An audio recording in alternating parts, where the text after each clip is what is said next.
Dear brothers and sisters, I welcome you all to hear and see this video message. In this video, I am going to explain duplicity of the Union government response for Christians attacks in India. Content for this video I given in the description, you can go through and study. The current Union government of India is selective in responding to the religious violence in India. Most of the time the leaders of the BJP government follow a no comment policy when attacks takes place. The Indian public sees their observed silence as the approval of their violence. 2023 May month, ethnic violence broke out in Manipur, a remote state in India's northeast, where churches were burned down and dozens of people were killed, most of them Christians. Until abusive video release upon Parliament Monsoon session, Prime Minister not spoke out this religious violence.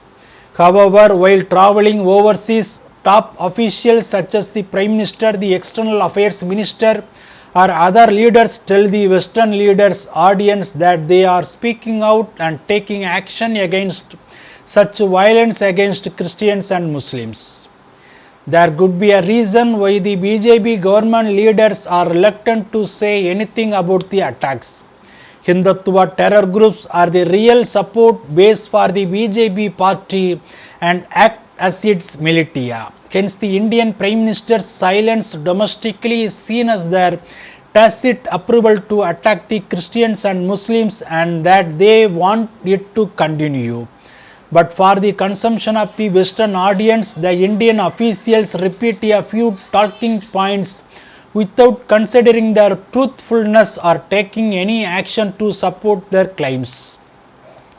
When Western governments raise this issue with Indian officials, they respond by saying some isolated incidents of violence are bound to happen in a large country of 1.4 billion. They argue that these isolated attacks on Christians and Muslims should not be exaggerated. They also effectively argue that the BJP party may have been involved in certain attacks, but the government of India is not. But the evidence shows that every attack on Christians and Muslims in India is neither sporadic nor isolated. They are strategically planned action by the elected and non-elected officials of the BJP party who hold government positions. The BJP government simply does not acknowledge international criticism of its human rights situation. Its persistent defense has been that India has a secular constitution and it has institutions such as the courts, the National Human Rights Commission and the Minority Commission as guarantors of the rights of citizens. It ignores even the criticism from the United Nations that the constitutional institutions have themselves suffered massive erosion during Mr. Modi's term in office. India continues to ignore and promotes its unabated human rights violations against Christians and Muslims minorities besides the native people of India and the lower caste.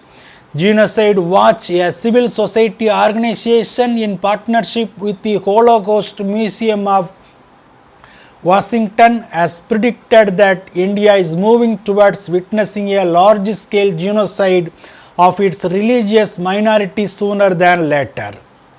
Bible talks about duplicity of Union government response to Western countries regarding Christians' persecutions in India. The oppressors BJP have great power, their victims, that is Christians and Muslims, are helpless. No one, that is Western countries, would help them because their oppressor had power on their side. Also in Acts chapter 24 verse 1, that is BJP made manifest to the governor, that is Western Christian countries, their things against Paul, that is Indian Christians.